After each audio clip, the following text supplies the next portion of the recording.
وعلیکم السلام. نحمده ونستعينه ونستغفره ونعوذ بالله من شرور أنفسنا ومن سيئات أعمالنا من يهده الله فلا مضل له ومن يضلله فلا هادي له أشهد أن لا إله إلا الله وحده لا شريك له وأشهد أن محمدا عبده ورسوله.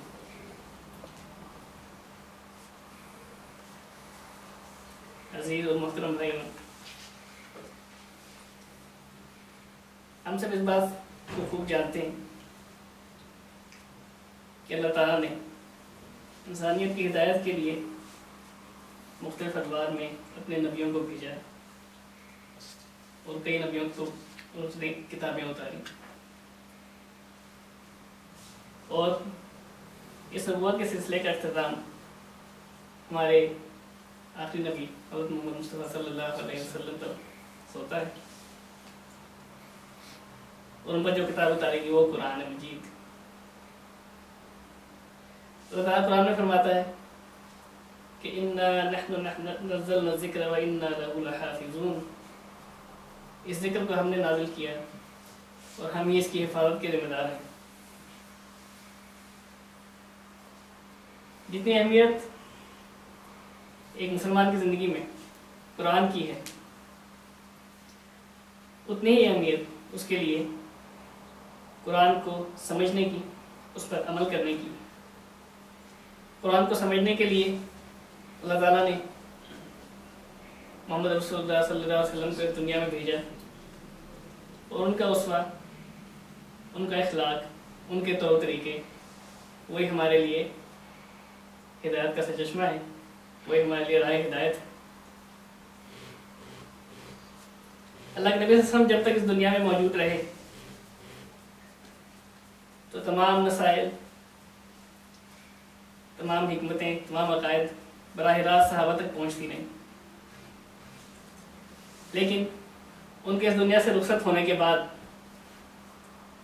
مسلمانوں کو کئی مشکلات کا سامنا تھا.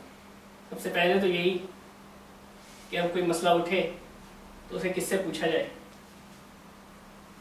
تو واحد ذریعہ اس وقت جو تھا وہ یہی تھا کہ جو اللہ کے نبی صلی اللہ علیہ وسلم کے صحابہ تھے، انہوں نے جو تعلیمات آپ صلی اللہ علیہ وسلم سے حاصل کی تھیں اس کو فالو کیا جائے، اس کی پیروی کی جائے. اسی چیز کو ہم سنت کا نام دیتے ہیں. جو اللہ کے نبی صلی اللہ علیہ وسلم نے فرمایا، جو احکام ان پر نازل ہوئے اور جو امت تک انہیں پہنچائے، جو فرمایا، جو انہوں نے کیا یا جس کی اجازت دی، اسے ہم سنت کا نام دیتے ہیں، یا سنت نبوی بھی کئی لوگ کہتے ہیں. اب اللہ کے نبی صلی اللہ علیہ وسلم کی سنتیں جو صحابہ کے سینے میں محفوظ تھیں اور جس پر صحابہ عمل کرتے تھے، وہ ایک دوسرے سے اس کو بیان بھی کرتے تھے. تو صحابہ کا یہ بیان کرنا، ایک دوسرے سے شیئر کرنا، اس کو نام دیا گیا حدیث کا. حدیث بنیادی طور پر حدیث کہتے ہیں کسی بات کو، کوئی خبر یا کوئی قصہ، کوئی واقعہ کہیں پیش آیا ہو تو لغت کے حساب سے اسے حدیث ہی کہیں گے. لیکن شرعی طور پر جب آپ حدیث کا نام لیں تو وہ حدیث اللہ کے نبی صلی اللہ علیہ وسلم کی ذات کے ساتھ خاص کی جاتی ہے. یعنی کہ ایسی وہ تمام اقوال یا تو آپ تمام اعمال جس کے اوپر اللہ کے نبی صلی اللہ علیہ وسلم نے خود عمل کیا یا اس پر عمل کرنے کی اجازت دی، وہ سنت ہے اور وہی حدیث. حدیث کی شکل میں آج ہمارے سامنے موجود ہے. حدیث کی بڑی بڑی کتابیں آج ہمیں ملتی ہیں، جن میں مشہور و معروف نام ہیں صحیح بخاری ہے، صحیح مسلم ہے، صحاح ستہ کے نام سے 6 بڑی بڑی کتابیں ہیں.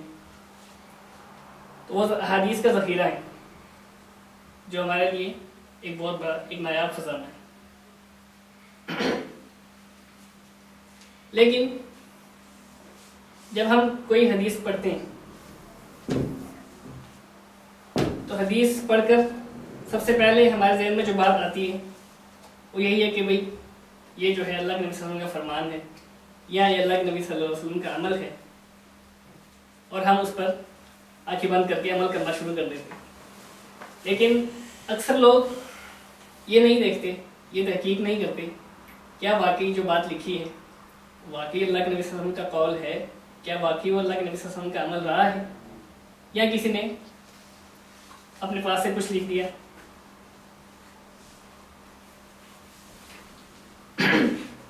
خود اللہ تعالیٰ قرآن میں فرماتا ہے کہ اے ایمان والو، جب کوئی بدکار شخص تمہارے پاس کوئی خبر لے کر آئے تو خود تحقیق کر لیا کرو. اس سے ہمیں پتہ چلتا ہے کہ کسی کی بھی بات پر آنکھیں بند کر کے، اور خاص طور پر دین کے معاملے میں کسی کی بھی بات پر آنکھیں بند کر کے یقین کرنا درست نہیں. پھر اللہ کے نبی صلی اللہ علیہ وسلم فرماتے ہیں کہ جو شخص ایسی بات بیان کرے اور میرے ساتھ اسے منسوخ کرے جو میں نے نہیں کہی، تو وہ شخص اپنا ٹھکانہ آخرت میں جہنم بنا لے. تو اس سے بھی یہ بات واضح ہے کہ اللہ کے نبی صلی اللہ علیہ وسلم کی طرف جھوٹ منسوخ کرنا وہ حرام ہے. اور جب آپ تک کوئی بات پہنچے تو آپ کے اوپر بھی یہ فرض ہے کہ خوب اس کی جانچ پڑتال کی جائے، اس کی تحقیق کی جائے، اور پھر اس کے اوپر یقین کیا جائے. اسی طرح اللہ کے نبی صلی اللہ علیہ وسلم کے صحابہ اس چیز کا بڑا خیال رکھتے تھے. حضرت علی رضی اللہ تعالیٰ کے بارے میں مشہور ہے کہ جب کوئی صحابی ان کو آ کر کوئی بات بتاتا کہ اللہ کے نبی صلی اللہ علیہ وسلم نے ایسا فرمایا ہے، تو وہ اسے کہتے تھے کہ اللہ کی قسم اٹھاؤ کہ واقعی اللہ کے نبی صلی اللہ علیہ وسلم نے ایسا فرمایا ہے. تو جب تک وہ قسم نہیں اٹھا لیتا تھا تب تک ان کو یقین نہیں آتا. لیکن کچھ صحابہ جو کہ معروف تھے کہ ان سے کبھی جھوٹ کی یا غلط بیانی کی توقع نہیں کی جا سکتی، وہ صحابہ ان سے اللہ کے حضرت علی کبھی حلف نہیں اٹھواتے تھے. جیسے ابو بکر صدیق سے کبھی انہوں نے قسم اٹھانے کے لیے نہیں کی. اسی طرح حضرت ابو ہریرہ رضی اللہ عنہ وہ فرماتے ہیں کہ دین کا علم یہ علم دین ہے، تو تمہیں معلوم ہونا چاہیے کہ تم یہ کس سے سیکھ رہے ہو.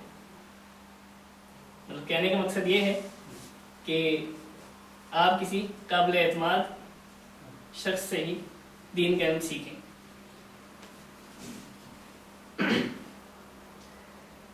بنیادی طور پر حدیث کے دو حصے ہوتے ہیں. جب آپ حدیث پڑھیں گے، کسی حدیث کی کتاب سے پوری حدیث جب آپ پڑھیں گے تو حدیث کے دو حصے ہوتے ہیں.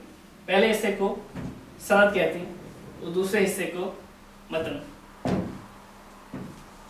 عام طور پر لوگ متن کی طرف زیادہ دھیان دیتے ہیں اور سند کی طرف بہت کم رجحان ہے لوگوں کا کہ اس کے بارے میں پڑھا جائے، اس کی تحقیق کی جائے. حالانکہ جتنی اہمیت متن کی ہے اس سے کئی زیادہ اہمیت سند کی ایک حدیث میں ہوتی ہے. اب سند کیا چیز ہے؟